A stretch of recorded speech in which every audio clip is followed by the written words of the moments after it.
l'instance, c'est l'endroit où enfin on peut s'exprimer, et s'exprimer face à des gens qu'on ne pourrait pas voir et donc dialoguer avec eux, autre que dans l'instance. C'est-à-dire que ce sont des gens inatteignables dans l'usine. Inatteignables quand on est un simple salarié. Là, on peut atteindre ces gens-là et on peut s'exprimer. On peut penser que les salariés sont au courant de tous les accords, mais à vrai dire, ils sont très peu au courant. On essaye de répondre spontanément ou pas à leurs questions et à leurs demandes.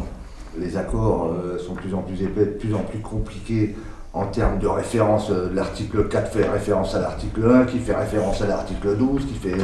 Et là, à un moment donné, dans ce méli-mélo, tout salarié, même nous seuls, on se perd. Donc c'est au travers aussi du collectif que l'analyse des documents, des accords,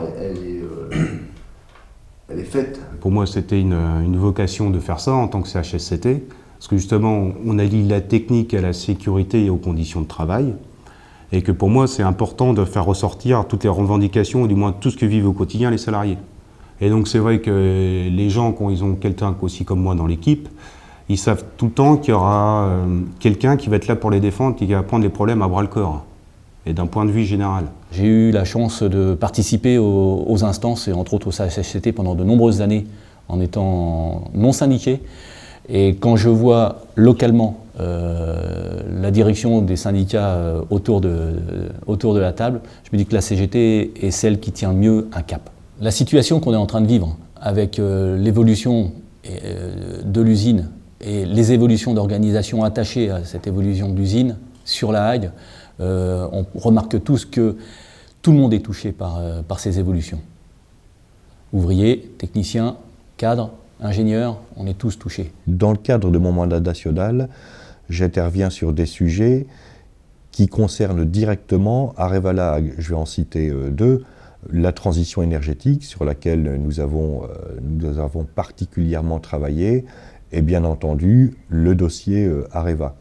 La transition énergétique sur laquelle nous travaillons avec nos camarades d'EDF, mais aussi de l'Institut de radioprotection et sûreté nucléaire et d'autres syndicats de l'énergie, CGT, ça a un impact direct sur la Hague dans la mesure où c'est un dossier qui interroge la future politique énergétique de la France, la place du nucléaire et notamment la place du cycle du combustible dans la politique énergétique de la France. Or, la Hague est au cœur du cycle du combustible.